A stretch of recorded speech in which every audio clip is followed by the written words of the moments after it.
UFC fighting is gay. Like MMA fighting and all that shit is for people who never really were in fights. Pro fighters are pussies, okay? A guy goes to prison, 7 years, comes out, tries to change his life, and then money, fame, greed, power, all of it got to him.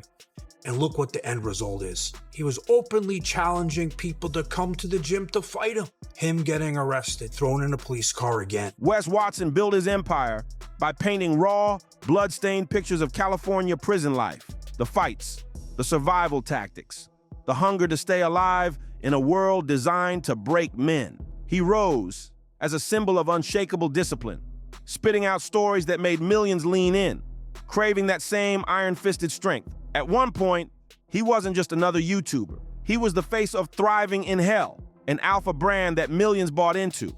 But now, that tough guy armor is cracking wide open. Behind the tattoos and high-energy rants, people are starting to see something else. A man unraveling in front of his own audience. What looked like dominance is now dripping with doubt. Was it just personal mistakes piling up, or is the fall of Wes Watson tied to something far deeper and dirtier than anyone expected? In chasing the spotlight, Wes leaned hard into that alpha male mold.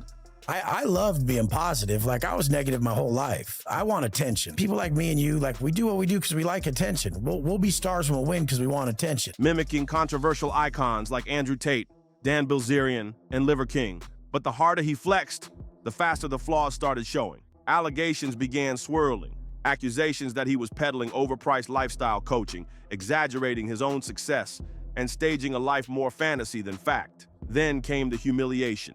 Online creators like Penguins are tearing his image apart for everyone to see. And just when things couldn't look worse, the streets buzzed with claims he put hands on another man, a charge that could drag him right back into the cage he once bragged about escaping. Suddenly, the prison king of YouTube is dangling on the edge of collapse.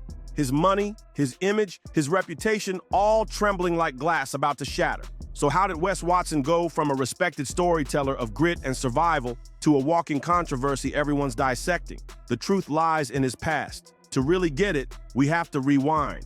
Back to San Diego, California, where a young Wes first started down the path that would define and eventually destroy him. San Diego sat just a couple hours down the coast from glittering Los Angeles, but it might as well have been another planet. Instead of Hollywood lights and red carpets, it was beaches masking back alley hustles, sunlit streets hiding dark addictions, and neighborhoods where temptation was always one step away. And in the middle of it all, a young Wes Watson was soaking it up. His childhood wasn't a straight line, it was chaos in motion.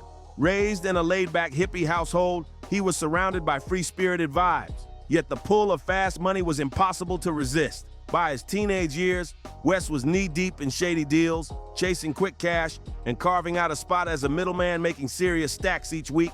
For a moment, it looked like he had the kind of power other kids only dreamed about. But that kingpin glow, it never lasts. In 2009, everything crashed. A man named Ruben Carvajal fell behind on payments, and Wes wasn't about to let it slide. He and his crew stormed into a motel, roughed him up, and grabbed whatever they could. But the high was short-lived. Police swarmed in, and the dream collapsed overnight. The illusion of power was gone, and Wes found himself in a cold cell, sentenced to nearly 10 years locked away. But here's where the story flips. Behind those bars, Wes began to shed his old skin. Violence and resentment gave way to a new obsession. Discipline. He devoured books, practiced mindfulness, and trained his body relentlessly, transforming his rage into a rigid routine. By 2014, he even smuggled a phone into his cell. But instead of wasting it, he used it to plan his future.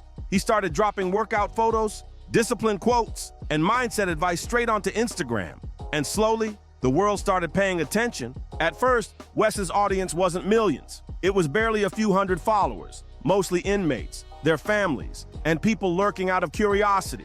When asked why he even started an Instagram account from inside a prison cell, his answer shocked people. It wasn't slick marketing, it wasn't a hustle. It was raw, blunt honesty, the kind only a man staring at his own demons could give. So when Wes finally walked out of prison in 2017, he didn't walk out empty-handed. He had built a following of about 10,000 people, primed and waiting for him. They weren't just numbers on a screen. They were ready to consume his story of iron discipline, prison-born fitness, and survival mindset. From that momentum came Watson Fit, his brand built on the gospel of strength and self-control. Every rep, every quote, every video came straight from his years in the cage, years where training his body and controlling his mind weren't hobbies, but the only lifeline keeping him sane. This wasn't a random side hustle. It was his proof that muscle and mindset could turn a broken man into something unshakable. But the real explosion didn't come from Instagram.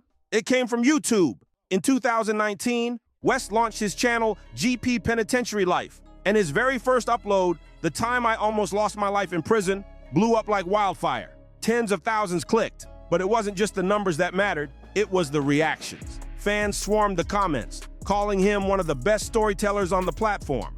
One wrote, "This is easily one of the best channels on YouTube. Keep telling real stories. Watching your videos made me realize so much and find meaning in my life. Again, thank you for sharing these stories. Here's to the channel growing even stronger." I'm officially a loyal fan now. The hype turned him from an ex-con into an inspiration, a living, breathing symbol of redemption wrapped in controversy and charisma. By 2019, Wes was one of the loudest voices in the self-improvement world. His prison life videos were racking up tens of millions of views, shocking audiences who couldn't get enough of the raw details. The first time I ever clicked on one of Wes's videos, it was like getting smacked in the face. His delivery wasn't calm or polished, it was loud, raw, almost abrasive, like he was yelling straight through the screen at every flaw you've ever tried to ignore. And that intensity, it paid off. Shut! Watch. Here we go. Hey! Get out of the backyard. I'm trying to do something. Too loud. Well, there the you go. 2 minutes of the video wasted because these motherfuckers just don't get that it's so fucking annoying. Money started pouring in, not just from his prison tales, but from his fitness empire and life coaching programs built off his time behind bars. With his massive frame, bulging veins, and booming voice, Wes figured out something huge. The tough ex-con image could sell more than just workouts. It could sell a lifestyle. He jumped headfirst into the booming alpha male movement, turning his channel into a digital pulpit where he barked commandments about how to be a man directly at young, insecure guys desperate for answers. And the timing couldn't have been better. In an era when men felt crushing pressure to stack cash, look powerful, and mask their struggles, Wes's gritty rants felt like bitter medicine, harsh but believable. On his site, he bragged about pulling in $10 million a year, flexing photos of Lamborghinis, and showing off his Miami penthouse as proof of his dominance. To his followers, he wasn't just an influencer, he was living proof that pain could be turned into power.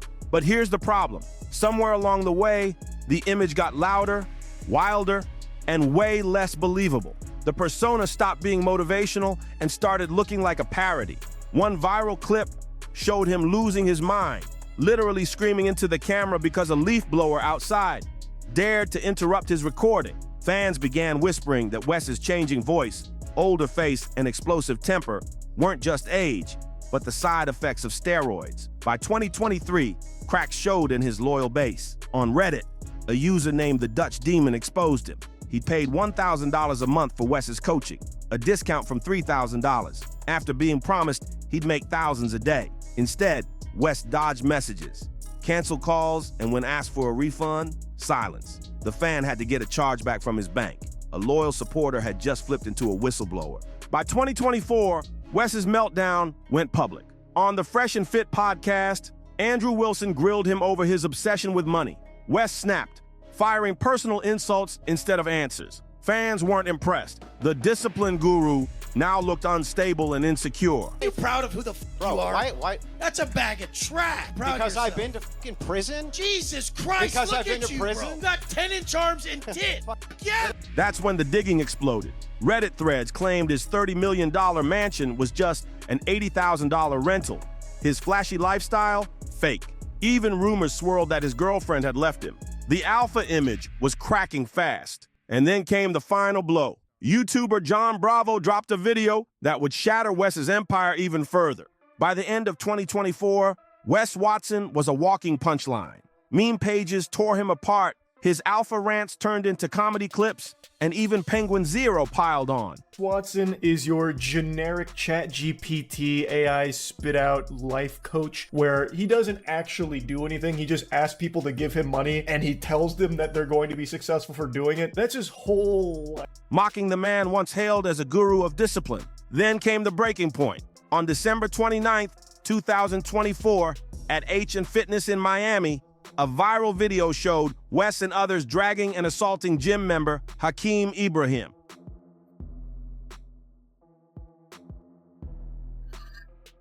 Reddit and TikTok lit up.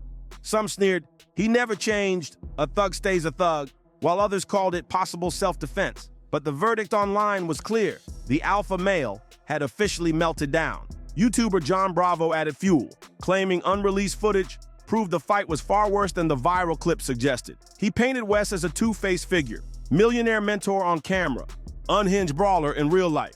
The climax hit on February 6, 2025. Police stormed the same gym, slapped Wes in cuffs, and charged him with felony battery. The once feared prison storyteller was marched out in disgrace, the image spreading everywhere, the so-called alpha dragged away like any other fallen man. After making bond, Wes rushed to Instagram instead of staying quiet. He swore the brawl was self-defense, but by June 2025, court documents showed his story had flipped. Now he claimed it was a consensual fight. The plaintiff fired back with new video evidence, tearing holes in his defense. Rather than wait for court, Wes fueled the flames himself. On podcasts and viral clips, he ranted nonstop and then made the mistake of taunting the MMA world. He mocked fighters as guys who just train all day, calling them mentally weak and lacking alpha spirit. The clapbacks came instantly. Grappling legend Gordon Ryan told him flat, "The people you're trashing could pin you to the mat, do whatever they want, and you'd be powerless." UFC vet Dean Lister piled on too. "Anyone heard of this guy? Easy to beat in under a minute unless he had 4 friends." Embarrassing, he claimed San Diego. In the end,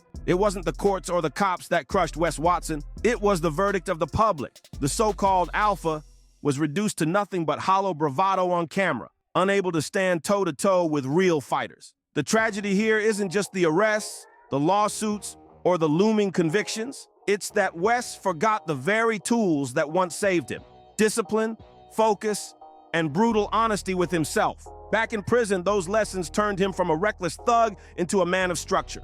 Through sweat and mindfulness, he clawed his way out of darkness. But somewhere along the climb to fame, he traded truth for illusion. The louder the roar, the less reflection. The shinier the Lamborghini, the dimmer the hard-earned wisdom of the gym. He became a caricature of his own brand, a warning dressed as a guru.